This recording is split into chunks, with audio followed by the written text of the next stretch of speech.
Bersama saya Zawaz Yusof, rentasan berita edisi 1580, antara paparan utama. Dek serakah yang didagang, harmoni semakin hilang.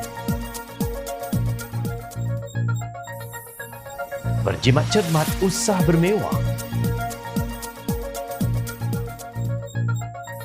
Walaupun tak takut ke maklumat peribadi dibocorkan?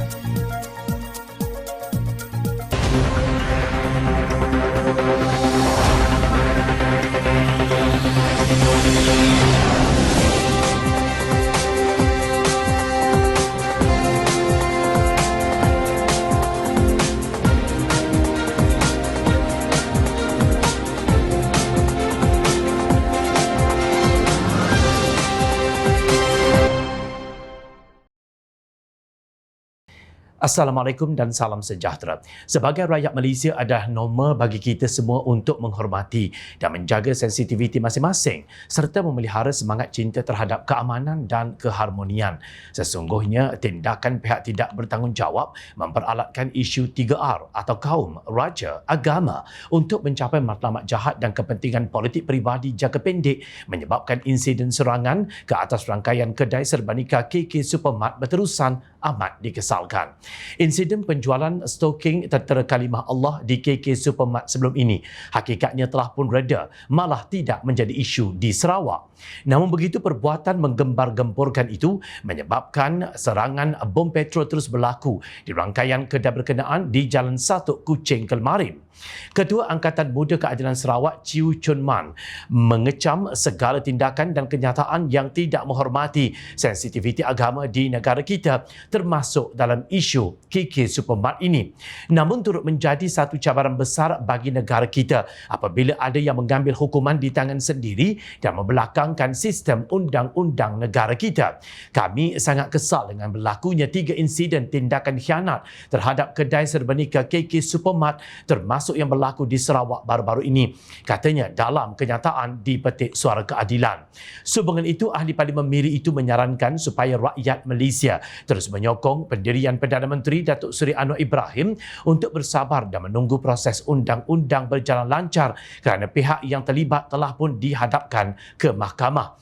Dalam pada itu, beliau juga kesal kerana ahli politik pembangkang terus memainkan isu penghinaan kalimah Allah untuk mencari pengaruh dalam masa singkat. Segala kesalahan harus diserahkan kepada pihak berkuasa untuk tindakan undang-undang yang sewajarnya. Kami juga menggesa semua ahli politik untuk berhenti memainkan isu sensitif kaum dan agama demi kepentingan politik masing-masing. Kepentingan rakyat dan negara harus menjadi keutamaan dan kita perlu bekerjasama dalam mempromosikan toleransi, saling memahami serta menghormati perbezaan agama dan kepercayaan, katanya lagi. Sementara itu, ahli politik Sarawak melahirkan rasa kecewa terhadap serangan molotov koktail berkenaan dengan menyifatkannya sebagai bertentangan dengan norma masyarakat di negeri itu. Presiden Parti Kenyalang Vun Lishan berkata, penyakit politik sedemikian adalah sesuatu yang asing di Sabah dan Sarawak. Sebelum ini kita tidak pernah ada penyakit politik sebegini di Sabah dan Sarawak. Orang di sini sukakan keamanan dan kami tidak pernah mengalami masalah sosial dan perkauman seperti yang biasa kami lihat di Semenanjung. Saudara-saudara kami yang beragama Islam, Kristian, Sikh, Hindu, Tao dan Buddha boleh dilihat bergaul antara satu sama lain di kedai kopi dan restoran. Kami mesra dan budaya memberontak dan langkah politik tidak terkawal tidak sesuai di Sarawak, kata Vun kepada Malaysia Kini. Ahad lalu, sebuah lagi cawangan kedai serbanika KK Supermart, kali ini di Jalan 1 di Kuching, menjadi sasaran serangan susulan kontroversi penjualan stoking dengan kalimah Allah pada bulan lalu. Ia insiden serangan ketiga dan berlaku sehari selepas cawangan KK Supermart di Kuantan, Pahang diserang. Insiden pertama berlaku di Bido Perak. Adun Kota Sentosa Wilfred Yap kesal apabila insiden keganasan seperti itu telah merebak ke negeri Sarawak. Saya harap ahli politik tanpa mengira mengira pihak mana dapat menumpukan kepada usaha merangkul dan mengukuhkan perpaduan di kalangan rakyat demi kestabilan politik yang penting untuk Malaysia terus membangun. Kita harus mencontohi cara para pengasas Malaysia di mana pertikaian, rasa tidak puas hati dan masalah diselesaikan melalui rundingan, kompromi dan konsensus, katanya. Pemimpin DAP Sarawak, Michael Kong, pula berkata isu tersebut tidak sepatutnya berlaku, namun penting untuk menerima hakikat bahawa KK Supermart telah memohon maaf dan mengambil tindakan susulan. Jadi walaupun timbul kemarahan kerana isu itu, ia tidak seharusnya dimainkan dan digunakan untuk menimbulkan lebih banyak perpecahan dalam masyarakat. Sebaliknya, kita harus gunakan peluang ini untuk bersama-sama berbincang tentang apa yang boleh kita lakukan bagi memastikan ia tidak berulang, katanya.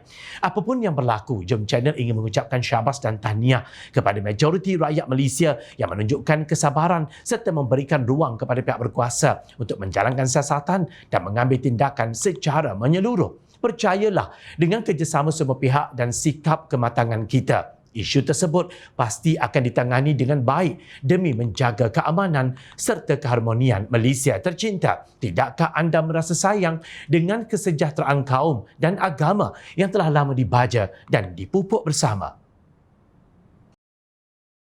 Perdana Menteri Datuk Seri Anwar Ibrahim menggesa pihak kementerian dan agensi-agensi kerajaan tidak bersaing dan bermegah-megah dengan acara Rumah Terbuka Aidilfitri tahun ini sebagai langkah penjimatan wang rakyat. Sebagai langkah berjimat cermat, Perdana Menteri turut mengambil keputusan untuk mengekalkan pendekatan pada tahun lalu iaitu tidak mengadakan program Rumah Terbuka Aidilfitri di Kompleks Seri Perdana Putrajaya. Sebaliknya, beliau akan turun ke negeri-negeri untuk menyertai program terbuka yang akan dianjurkan oleh kementerian-kementerian. Janganlah bersaing siapa lebih megah. Sila jangan berlumba-lumba untuk menganjurkan majlis yang lebih besar dan mewah. Bukan duit kamu pun. Beliau berkata ketika berucap pada Perhimpunan Warga Kementerian Keuangan di Putrajaya semalam. Pada tahun lalu, buat julung-julung kali Perdana Menteri menghadiri Majlis Rumah Terbuka Malaysia Madani sempena sambutan Aidilfitri 2023 yang diadakan di 3 negeri iaitu Kedah, Kelantan dan Terengganu. Perdana Menteri tidak mengadakan program Rumah Terbuka Aidilfitri di Kompleks Seri Perdana tahun lalu. Anwar yang juga Menteri Keuangan berkata, kerajaan harus mengamalkan langkah berjimat cermat dan mahu supaya tindakan itu dicontohi oleh agensi-agensi kerajaan yang lain. Dalam pada itu, Anwar berkata keputusan kerajaan memberikan bantuan khas keuangan BKK Aidilfitri kepada penjawat awam dibuat selepas mengambil kira kos sara hidup yang diakui sedikit meningkat ketika ini selain memenuhi keperluan untuk menyambut Syawal. Anwar mengakui bayaran insentif sebanyak RM2,000 kepada penjawat awam yang disalurkan pada Februari lalu tidak dapat menampung keperluan sedia ada. Saya telah jelajah ke Sarawak, Pahang, Perak dan Perlis. Saya lihat masih ada penjawat awam di peringkat bawah mengeluh kerana kos sara hidup yang meningkat sedikit, katanya. Kembali Perdana Menteri mengumumkan BKK Aidilfitri RM500 kepada penjawat awam grade 56 dan ke bawah yang akan dibayar pada Jumaat ini selain bayaran RM250 kepada pesara kerajaan termasuk veteran berpencen serta tidak berpencen. Anwar seterusnya menggesa semua agensi, badan-badan berkanun kerajaan dan syarikat berkaitan kerajaan untuk mengumumkan bantuan sama kepada pekerja mereka. Sementara itu, penjawat awam yang akan menerima bantuan khas keuangan BKK Aidilfitri dan penerima sumbangan tunai rahmah STR diingatkan supaya tidak terpedaya dengan sedikit penipuan atas talian. Menteri Komunikasi Fahmi Fazil memberi ingatan itu susulan tidak mahu ada pihak tidak bertanggungjawab cuba mengambil kesempatan atas khabar baik yang diumumkan Perdana Menteri. Tolong berhati-hati dan jangan jadi mangsa penipuan iaitu skema. Kalau kita terima panggilan daripada nombor yang tidak dikenali, semak dahulu. Kalau terima mesej daripada orang yang kononnya kawan kita, semak dulu. Dan kalau dapat email yang mengatakan klik pautan di sini atau muat turun aplikasi, tolonglah jangan klik email yang tidak dikenali, katanya dalam satu kenyataan.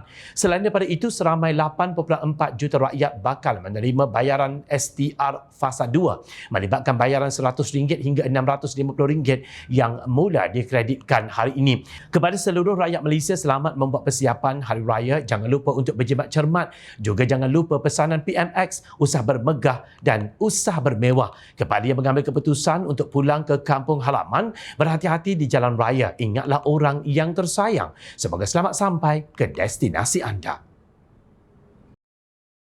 Sebarang pengumuman berkaitan subsidi bersasar akan diumumkan selepas Kementerian Ekonomi membentangkan perancangan penyasaran semula subsidi kepada jemaah menteri. Demikian antara ulasan Menteri Ekonomi Rafizi mengenai perkembangan terbaru berkaitan sistem pengkalan data utama padu.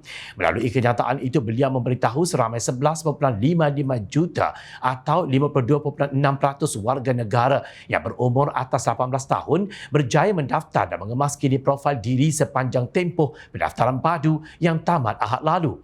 Angka itu jelasnya menjadikan 17.65 juta atau 58.7% keseluruhan profil rakyat termasuk ahli isi rumah bawah 18 tahun berjaya dikemaskini di dalam sistem tersebut. Dalam kenyataan sama, beliau mengumumkan Perlis merekodkan jumlah pendaftaran tertinggi dengan 66.9%, diikuti Kelantan 65.2%, Terengganu 62.7% dan Perak 60.3%. Manakala Kedah, Melaka, Negeri Sembilan, Pahang, Pulau Pinang, Sabah, Wilayah Persekutuan Labuan dan Putrajaya pula merekodkan pendaftaran melebihi 50%. Sementara itu, Johor, Selangor, Sarawak dan Wilayah Persekutuan Kuala Lumpur merekodkan peratusan pendaftaran di bawah 50%. Rafizi turut memaklumkan Kementerian Ekonomi akan mengumumkan pembukaan semula padu untuk tempoh yang singkat bagi pendaftaran dan pengemaskinian sekiranya ada keperluan untuk melakukannya.